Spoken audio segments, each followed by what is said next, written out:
দর্শক, পুরান ঢাকায় সোহাগ ব্যবসায়ীকে নৃশংস হত্যাকাণ্ডের প্রতিবাদে বাংলাদেশ সহ চট্টগ্রাম সহ সারা বাংলাদেশে বিক্ষোভ হচ্ছে গতকাল থেকে।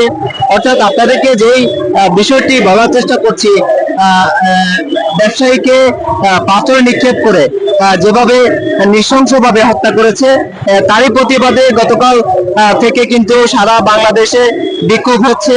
বিভিন্ন ছাত্র সংগঠন, রাজনৈতিক সংগঠন এবং সামাজিক সংগঠন সহ বিভিন্ন সংগঠন এই হত্যার বিচার চাচ্ছেন এবং দ্রুত তাদেরকে গ্রেফতার করে আইনের আওতায় নিয়ে আসার দাবি করছিলেন।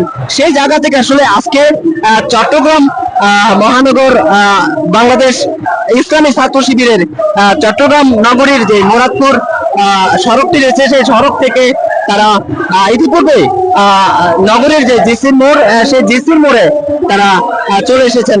সেই জায়গা থেকে আপনাদেরকে দেখানোর চেষ্টা করছি আজকে শিবিরের যে বিক্ষোভ মিছিল, সেই বিক্ষোভ মিছিল থেকে বিভিন্ন স্লোগান শোনা যাচ্ছে।